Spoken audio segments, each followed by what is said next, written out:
Oh, Lord. I'm going to tell you a little bit about me really quick in case you're curious.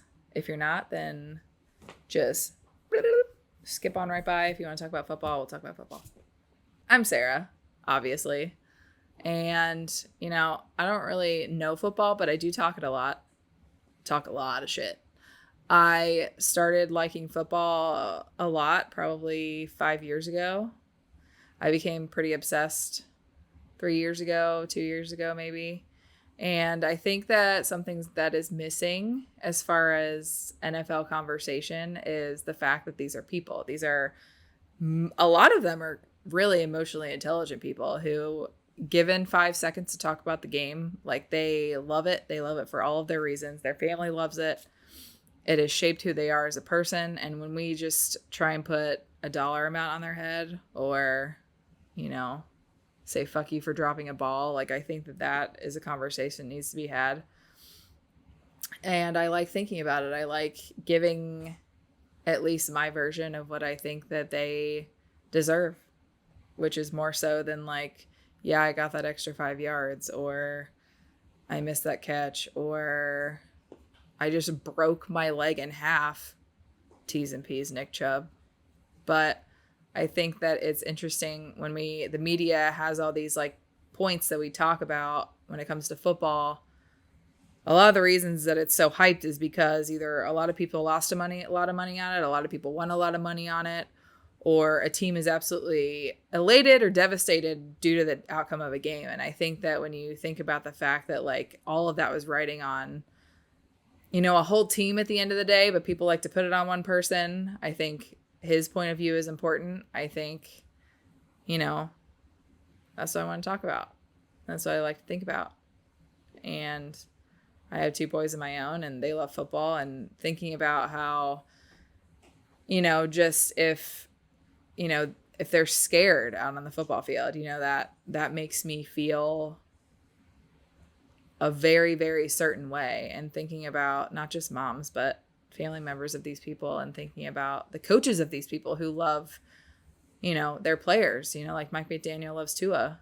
And when people are chirping at him, trying to convince Tua to do X, Y, Z, and he's like, it's not that easy. Our relationship is far more complicated than that. Not to mention the $200 million that are on the line, and a team franchise, and all these players that were depending on him. Like, that's just one case scenario, but that's why I'm here. And fuck you if you don't like it. So I don't really know what to talk about. I don't know whether I should talk about what happened last week or if I should talk about what is going to happen this week, because I can definitely tell the future when it comes to the NFL, obviously.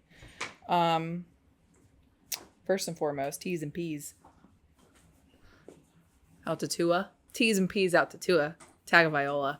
Just learned today got placed on IR. Thank God, as some people would say, or God damn it, as other people would say. I think that we should talk about the fact that this is a person who, according to his college football coach, is all about football. And his family is all about football. They're all about respect, and they're all about the duty that you play in this life. And I think that he's in a shitty position no matter what. And it's sad. And I think that, yes, football is a betting sport. Yeah, I think it's pretty fucked up, like, especially when head coaches of the NFL are calling for Tua to retire. That's not their place. That's not his head coach. They don't know him. They don't know his family. I mean, yeah, I think CTE is a big deal. I think concussions are a big deal. But I wish that stupid men who paid stupid money on a really great game would also focus on the fact that they're betting on people, like human people. So he has a mother. Don't forget that. Also, would love to talk about Bryce Young. Poor little lad.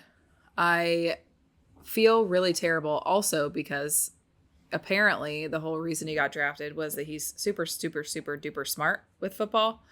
But he sucks. If you don't know what happened to Bryce Young, please leave my channel right now. Bye.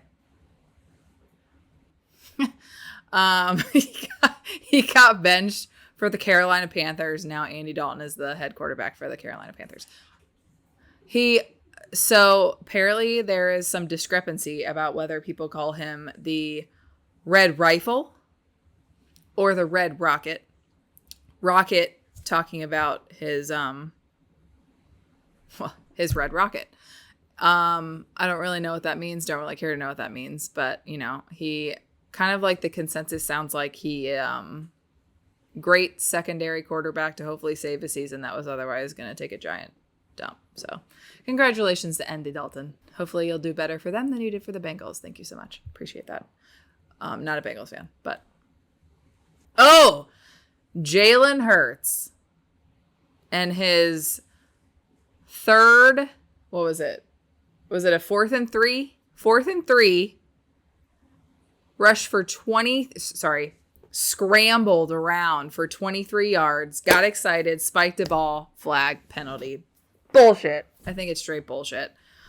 I think that this guy, he's young and he finally feels like he got his mojo back a little bit. I don't know what happened to him for a while, but it feels like he found it. Austin Powers style. Found his mojo. And let the boy have a moment. Let the boy have a moment. Didn't spike it at anybody. Didn't put it in anybody's face. Just let him celebrate. I mean, him and his coach are like at odds though. I saw like some tiffing, which I didn't love, but that's cool. Also, Baker Mayfield. Let's talk about the fact that according to everybody who knows football from back when Baker got drafted, he's like a Bryce Young sort of situation. Like he sucked and he sucked and he sucked some more. And then you get him into the right system and he's, a tiny little scrambling, spinning it. I always think about him. When I think about him, I think of like those guys like in the 1950s that would just like throw around some dumbbells. Like he's not big, but it's like a little teapot. He's short and stout. It's all right though. He can throw a football. I really thought this was going to be a lot easier. I should probably have planned better. I have a note open. So as far as the Chiefs Bengals games go, I definitely will admit that when it came to the Patriots era of winning Super Bowls, I was like, this is bullshit. Like clearly the refs are like going to their Christmas parties. Hardcore bullshit. I was inclined to feel the same way about the Chiefs. Pass interference call was legit. You can't do that. But wasn't it 2 years ago at the AFC Championship when our guy, whoever that guy was, like, what was his name? Yeah, he like pushed Patrick Mahomes like hardcore, like roughed him out of bounds, and it was a call. Remember? And he sat and he cried on the sidelines. It seems like people want to say that the refs love the Chiefs, but people get very emotional when they're playing the Chiefs because like who raise your hand, who wants the Chiefs to win 3 Super Bowls in a row? I don't think, unless you have been a Chiefs fan since 1975, you do not want the Chiefs to win a 3rd Super Bowl. Like, that's not real. Everyone hates it. It's annoying. We get it. You guys are good at football. That's just how it is. It's just how it is. Like, Andy Reid being one of the best coaches in the NFL for sure. But I think that people just need to mind their T's and P's and Q's and F's and G's when they're playing the Chiefs. Like, play a clean game and beat them in their buttholes fair and square. Point and done. And then when you beat them fair and square, you can just be like, look, you're not as good as you say. Now we're going to talk about fantasy. I have Christian McCaffrey on my bench. I have Jordan Love on my bench. I have Puka Nacua in my RR spot. And I have... Why am I blanking on him? Oh, Hollywood Brown. Also in a fucking bench spot. So... when we talk about all these injuries, plus now we have Debo, we have Pacheco, we have AJ Brown week to week, we have Tua's on IR, Waddle's semi in and out. I don't know what's going on this year, but you boys need to eat their vegetables. I don't know. Everybody's getting hurt. We can talk turf or grass. I don't know either way which one's better, and I don't really care. Put it in. Take a vote. Put it in and call it done. Like, stop letting all these people slip and slide all over like they're running on oil. Injuries suck ass, especially for people like me who somehow made it to the 6th round of the fantasy draft, and I got Christian McCaffrey as my 1st round pick. And I was like, this is my year. It's not. He is down for a probably really long time. And then when he comes back, he's probably going to break his fucking Achilles or something. So congratulations to us. But that's what's fun about the football. as long as I've watched football, I couldn't even tell you the other teams that Derek Carr was on other than the Raiders. But I feel like he's always been like a guy that, to me, seemed to have a lot of hype around him. And even last year I got excited because everybody said, oh my God, look how huge he is. He got massive. And he did. He was scary. And he just sucked balls. But right now he is taking revenge on everyone who thought that. And I think that that's funny. Good for him. I really wish that him and Devontae Adams could play on a team together, though, because they love each other from college. And I wish that they could just, spin it together. And I think that they would be great. But, that's just not going to happen. Good for him. Like, how much they beat the Cowboys by what, like 30 points or something insane? 20 something points? That's bananas. Semi really happy though that the Cowboys aren't doing very well. I think when you take a PR tactic like deciding to pay your quarterback the most amount of money that anyone's ever made as a quarterback in the NFL, 25 milliseconds before the first game of the first week of the first season of the fucking NFL starts, because you want to just shoot your shit all over everyone, Jerry Jones, then when your quarterback just fucking falls flat on his face, it's great. It's semi-comical. It's kind of funny. I mean, you talk your shit, honey, but he ain't. He ain't. I'm sorry. Yeah, Micah Parsons was not happy at that game. That also kind of made me happy because he's scary. If Micah Parsons knocked on our door right now, I'd be like, holy shit.